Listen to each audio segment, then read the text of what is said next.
Hey guys, I got a new project.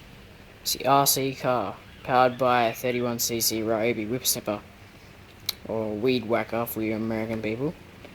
I got the wheels off a 4 horsepower Briggs lawnmower, sadly. So it has no wheels at the moment. I might get brand new ones, depending how much they are. If they're like $10 each, then it's not worth it, because I'm selling that for $40 at the moment, so I might as well just get them off that one. But if they're only like $5 each, then I'll get new ones. But this is just to see how it looks, and it's looking pretty good. So I got all the casing bit off the whip snipper. Got to the centrifugal clutch here. I sanded it down a bit to make it look a bit better. I haven't finished it. And then I put a sprocket on here. Oh, first I cut a little bit off. I cut off this bit because it went bigger at the end. I don't know if you can see it, but it went on there and it just made the end bigger. So I just cut that off and then put this little 10-tooth sprocket on, which I got from a derailleur off a bike. There's 2 little 10-tooth sprockets in there, sometimes 12 or 8. So I got that off, and then I drilled it out a little bit, and then because this shaft is square, makes it actually really good, because if it's circled, then this would just spin on the shaft. But because it's square, I just got the hammer and hammered it on a bit until it just went on flat, and then kept on hammering it a little bit all around until it got right to the end here where it gets bigger.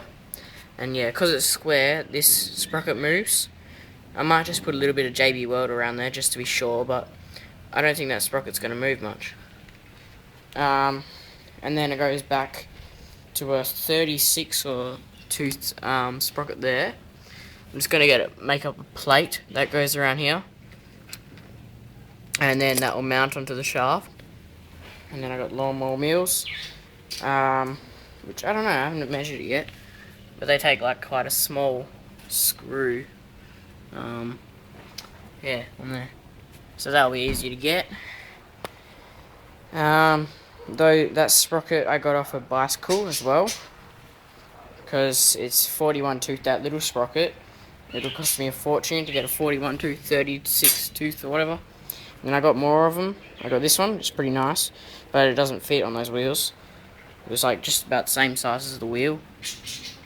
So, and plus then it wouldn't go as fast. I've calculated it, and it's going to go about, well, according to the go-kart calculator, it's going to go about 70 kilometers per hour top speed, which is pretty good. But at 5,000 revs, I think it was something like 56 k's an hour or something. And then I calculated for like 8,000 revs, and it's, yeah, quite a lot higher. I don't know, I can't remember. So this is the bike. I scrapped all the stuff off. So I just took the pedals out and got all this. 3 sprockets. Pretty good. So then I just got to make up a metal frame for this and put the wheels on, put the shaft onto the axle. All the turning is going to be really easy. It's pretty simple. Basically on my frame it would just be like a square frame, and then a couple of slots for like the motor mount and all that. Well, the motor mount will be mounted on these 2 bottom screws here, and then another screw down there.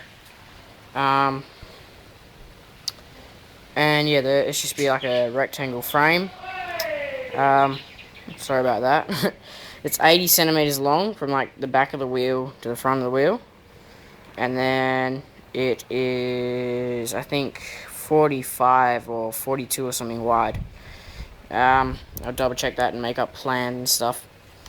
And then yeah, so the turning on the front here, there would just be 2 little bars coming up and 1 across, and then in that little gap that's in the middle of the bar across and the bar at the bottom, I put another square bar going out, and then with like a flat bit on the end, so like I'll weld another bar on the other end of it, and then just bolt wheels onto that, and then bolt that through that little bar so the whole thing can swivel.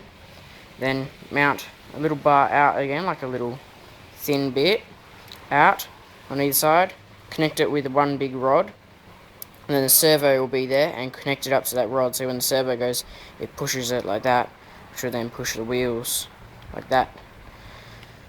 I don't know if that made any sense, but it makes sense to me.